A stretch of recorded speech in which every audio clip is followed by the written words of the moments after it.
हमारे जीवन में कई बार ऐसी घटनाएं घटित होती है कि हम बोलते हैं भगवान तूने ऐसा क्यों किया, मेरी क्या गलती है। कई बार आपके जीवन में किसी का डेथ हो जाता है, जैसे आपके पिताजी की डेथ हो गई थी। अब आप बोलोगे कि शंकर जी आपने ऐसा क्यों किया, शिव जी आपने ऐसा क्यों किया। लेकिन कभी आपने सोचा है कि किसी के जीवन और मृत्यु के पीछे भी उसके प्रारब्ध छुपे हुए। छोटा सा लॉजिक समझिए, आपके पिताजी की डेथ हुई, आपकी माता जी अब उनके बिछोह में है, आप उनको याद करते हैं। क्या कभी आपने सोचा है कि किसी जन्म में ये संभव है कि आपके पिताजी ने या आपकी माता जी के कामिक प्रारब्ध भी ऐसे रहे होंगे। अगर मैं मान लूँ आपको मैंने एक शक्ति दे दी कि आप उनके पिछले जन्म को देख सकते हैं, आप ये पाओगे कि आपकी माता जी ने अपने पति से दूरी बनाई या अपने पत्नी से दूरी बनाई और किसी भी कारण से आज वही दुआ उनको मिला। मतलब क्या, जैसा बीज वैसा फल।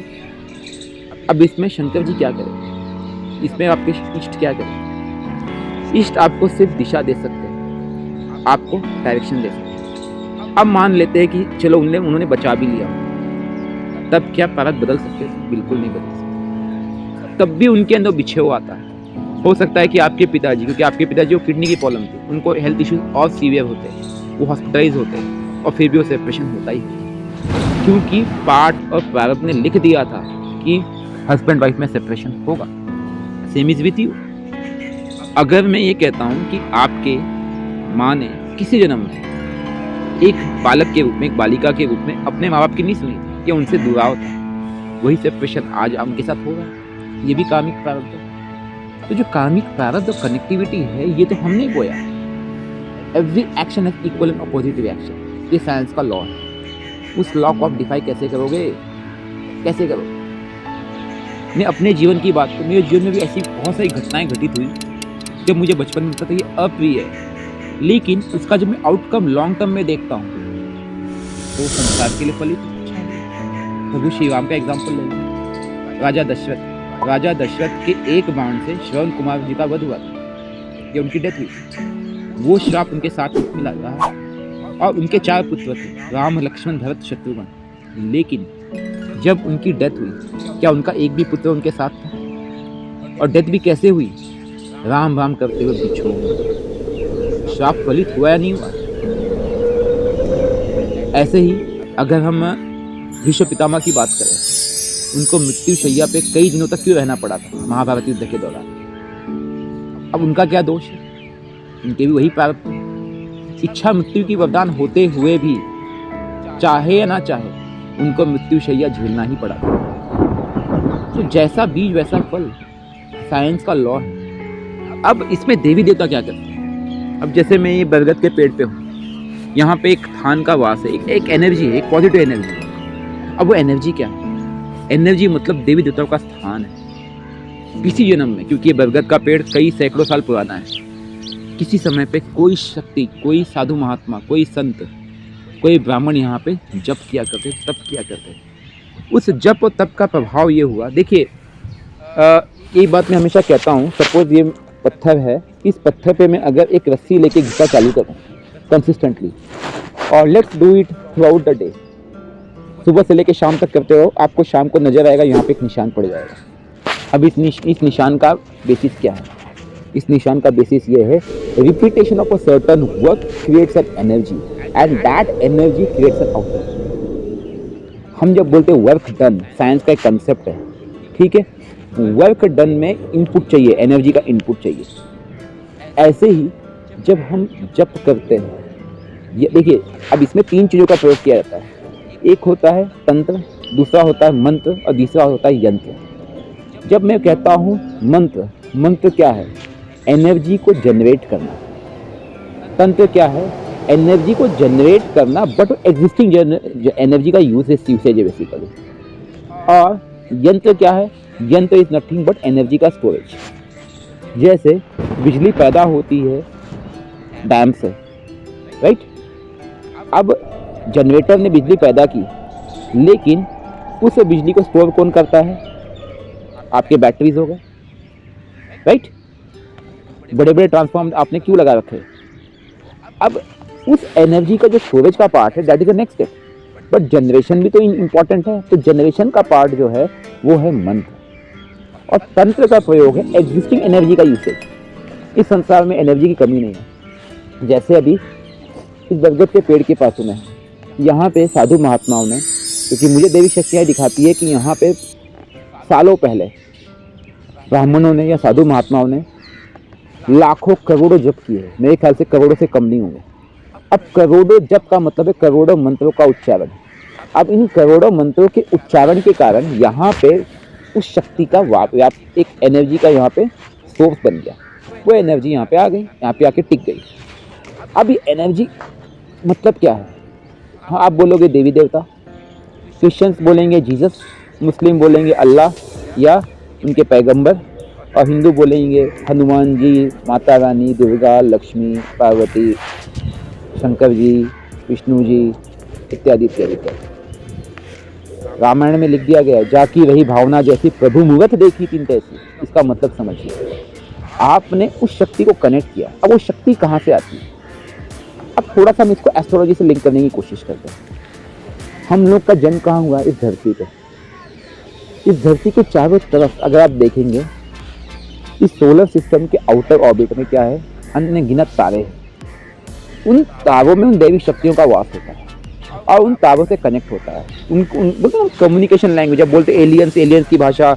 ऐसे कई मूवीज भी बने जिसमें आपने देखा होगा कि क्रिश मूवी थी, क्रिश के पहले जो मूवीज थी उसमें दिखाया था कि एलियन से संवाद करने की कोशिश कर रहे हैं। उन्होंने कोई साउंड वाइब्रेशन यूज किया है। अभी अगेन देखो, ट्राई टू अंडरस्टैंड एलियन से संवाद का तरीका क्या है? एक वेव, एक साउंड, एक फ्रीक्वेंसी। वही फ्रीक्वेंसी ऋषिमुनि बहुत पहले से जानते हैं। जैसे आप कहते हो ओम नमः शिवाय, आप कहते हो ओम एम रीम क्लीम चामुंडाय विच्चे, या हम मंत्रों का उच्चारण करते हैं, उसमें अलग अलग बीज मंत्रों का प्रयोग करते हैं। फिर 100 अलग अलग बीज मंत्र है। ये बीज मंत्र का कनेक्ट है अलग अलग स्टार्स के माध्यम से। उन स्टार्स पे जो बैठी एनर्जी है उनको आप कनेक्ट करते हैं। अब वो एनर्जी डायरेक्ट क्या करती है? देखो, हर एक की अपनी ग्रेविटी है। There is something called law of balancing. बोलते ना, एक पत्ता भी हिलता है तो उसका प्रभाव हम पे पड़ता है। आइंस्टाइन थ्योरी ऑफ रिलेटिविटी जिसे हम कहेंगे, तो वो रिलेटिविटी का लॉ सिंपल कहता है कि हर चीज़ किसी से कनेक्टेड है। भले वो माइक्रो लेवल पे कहे तब, या मैक्रो लेवल पे कहे, जो कि ब्रह्मांड। इस ब्रह्मांड में जो अनगिनत तारे हैं, उन तारों से हम कनेक्टेड हैं, डायरेक्टली या इनडायरेक्टली। अब उस कनेक्शन की अगर हम बात करें तो वो उनकी शक्तियाँ जो होती है, उनकी जो दैविक शक्तियाँ होती है, वो दैविक शक्तियों से कनेक्ट होते हैं। फॉर एग्जाम्पल, मैंने कहा कि एक मंत्र का उच्चारण किया, फला फला मंत्र का उच्चारण किया। आपको पता है टोटल 27 नक्षत्र होते हैं, उसमें हर नक्षत्र में 4 पद होते हैं। 27 × 4 108। हम माला जब जाप करते हैं, हर माला में, जैसे मैंने जो माला पहन रखी रुद्राक्ष की, हर माला में 108 बीट्स होते हैं। ये 108 बीट्स जो है वो 108 उन दैविक शक्तियों का रूपक है। हम किसी ना किसी फॉर्म में उन्हीं से कनेक्ट होते हैं। और जब हम मंत्र जाप करते हैं 108 बार, इसका मतलब है कि हमने उनको एक बार कनेक्ट किया, एक बार उनको आह्वान किया, क्योंकि वो जो मंत्र है 360 डिग्री घूमता है ब्रह्मांड में। अब हम जब इसको कंसिस्टेंटली करते रहते, किसी ने करोड़ों जाप किए। करोड़ों जाप का मतलब उसने 1 लाख बार लगभग उससे कनेक्ट किया। जैसे वो कनेक्ट वहाँ से बना, तो दैविक शक्ति, उसकी जो शक्ति है, उससे आपका कनेक्ट बना। तो ये कनेक्शन डायरेक्ट नहीं हुआ। वो आपका पावर हाउस है जो कि तारे पे बैठा हुआ है। उस पावर हाउस से sub station, right? Sub station के बाद आपके घर में आपको 230 वोल्ट डीसी सप्लाई की पड़ती है। लेकिन जो मेन बिजली घर है, जहाँ जनरेट होता है, वहाँ पे 1 लाख वोल्ट होता है, 10 लाख वोल्ट होता है। आपके पास तो शक्ति नहीं है, तो वो शक्ति वहाँ से यहाँ आती है, मोटे तार के माध्यम से, बड़े बड़े खंभों के माध्यम से, और फिर आपके घर में पतले तार के माध्यम से वो बिजली कनेक्ट होती है। इसी तरह से किसी समय पे ऋषि मुनियों ने, तपस्वियों ने, ब्राह्मणों ने यहाँ पे बहुत तपस्या की, और उस तपस्या का जो परिणाम है वो ये है कि यहाँ पे वो शक्ति व्याप्त थी, वो एनर्जी व्याप्त थी, जिसमें उन्होंने उनके करोड़ों जाप का समावेश है। अब आपको पता चल जाता है, एक तांत्रिक होता है, एक पंडित होता है, उसे पता चल जाता है कि यहाँ पे करोड़ों जाप का समावेश वाली शक्ति ऑलरेडी है। तो क्या करता है वो? यहाँ पे पूजा करता है, यहाँ पे कपूर देता है, अगरबत्ती जलाता है, अलग अलग विधियाँ होती है, बलि दी जाती है प्रसन्न करने के लिए, भोग चढ़ाया जाता है कि आप शॉर्टकट में कनेक्ट कर लो। This is called the shortcut connect. मतलब क्या हुआ, कर्म किसी और का, एनर्जी किसी और ने जनरेट की, अब आप बस उसको यूज करो और आपका उस दैवी शक्ति से कनेक्ट हो गया तो वो क्या होगा, दैवी शक्ति आपकी सहायता करने लगती है। अब ये है लेवल 1। लेवल 2 में क्या होता है कि किसी व्यक्ति को पता ही नहीं है, लेकिन मुझे लगता है लेवल 1 से इंपॉर्टेंट लेवल 2 ज़्यादा ईजी है और ज़्यादा जरूरी है, क्योंकि आप अपने प्रारब्ध को बदलते हो। आप अगर अपने इष्ट मंत्र को पकड़ते हो, फॉर एग्जाम्पल ओम नमः शिवाय, आप उसका कंसिस्टेंटली जाप करो, कुछ मत करो, मिनिमम 1 घंटे 1.5 घंटे वो जाप स्टार्ट कर लो। यकीन मानो ओवर पीरियड ऑफ टाइम आपको पता है 1 घंटे में आप ऑन एन एवरेज 5 से 6 हज़ार जाप कर लोगे। कैन यू इमेजिन, अगर आप 2 घंटे डेली करते हो, 10 से 11 हज़ार मंत्र जाप डेली करोगे आप over period of time, daily 10 हज़ार जाप, मतलब लगभग महीने में 3 लाख के आसपास आपके मंत्र जाप हुए। अब आप खुद सोचो, हर महीने 3 लाख, साल में कितने हुए, 36 लाख। 3 साल कर गए, 3 साल में आपके 1 करोड़ जाप हो गए। 2 घंटे करना कोई मुश्किल काम नहीं है, आप अपने काम भी कर सकते हो, काम भी कर सकते हो। इसका बेनिफिट ये होगा, आपका भी फायदा होगा और वो एनर्जी कनेक्ट होती रहेगी और उस शक्ति को फ्यूचर में आपके साथ तो हमेशा 24 घंटे रहेगी एनर्जी, प्लस उस एनर्जी को लोग यूज कर सकेंगे फ्यूचर में। जैसे कोई आपदा होती है, कोई त्रासदी होती है, अचानक होने वाली घटना होती है, वो आपको दिखने लगेगी कि मेरे साथ अक्सर होता है, मुझे होने वाली घटना दिखने लगती है, देवी शक्तियाँ दिखाती है। उस समय उन शक्तियों का ही प्रयोग किया जाता है। मैं आप सबसे अनुरोध करूंगा, आप अपने भले के लिए, अपने भविष्य के भले के लिए, अपने पीढ़ी के भले के लिए मंत्र जाप मत छोड़िए। और उनको स्टोर करने का माध्यम यंत्र है। सपोज आपने मंत्र जाप किया, लाखों मंत्र जाप किया, यंत्र के माध्यम से स्टोर करके ताबीज बना के किसी को लगा दिया, किसी के गले में डाल दिया, तो वो शक्ति उससे कनेक्ट हो जाएगी। आप किसी मौलवी के पास जाते हो, पंडित के पास जाते हो, वो मंत्र यंत्र बना के दे देता है, उससे कुछ नहीं होता बॉस, एनर्जी नहीं है, वो तो खाली डिब्बे में क्या होगा, उसमें एनर्जी भरनी पड़ेगी और वो एनर्जी भरने के लिए आपको लाखों मंत्र जाप करने पड़ेंगे, तब वो एनर्जी भरेगी। और अगर संभव है तो डेली 2 घंटे मंत्र जाप कीजिए, आप डेली कंसिस्टेंटली कनेक्ट कीजिए।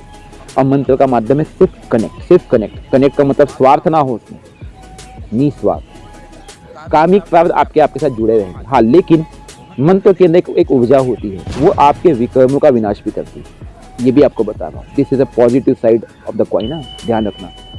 और जब विकर्म विनाश होंगे तो इसका बेनिफिट सिर्फ आपको नहीं होगा, आपकी पीढ़ी को भी होगा। क्योंकि हम जब बोलते हैं ना ब्लड रिलेशन की बात करते हैं, what is that blood relation, genetic, वो जेनेटिकल ब्लड रिलेशन कनेक्टेड है। ऑलवेज कीप इन माइंड, ईश्वर ने जो साइंस बनाया है, इस साइंस को समझिए, इस साइंस से कनेक्ट रहिए और कुछ भी हो, ये साइंस आप अपनी पीढ़ी को आगे दीजिए, लोगों को समझाइए। Boss, connect to the roots, connect to the spirituality, connect to the Sanatan. Sanatan ने हमेशा यही सिखाया है, हमें अपने लिए नहीं जीना है, स्वार्थी नहीं बनना है। जानवर भी दूसरों के लिए जीता है, हम इतने स्वार्थी हो गए। हमें इस संसार में दुनिया के लिए जीना है, कर्म करना है, ऐसी ऊर्जा पैदा करनी है जो हमारे शरीर छोड़ने के बाद भी आगे चलती है। और एक चीज़ बता रहा हूँ मैं, अगर आपके अंदर संभव डेली 8 घंटे मंत्र जाप करने की क्षमता है, ये शरीर को कोई हाथ नहीं लगा पाएगा, आप अमर हो जाओगे। ये सत्य है, बिल्कुल सत्य। ओम नमः शिवाय।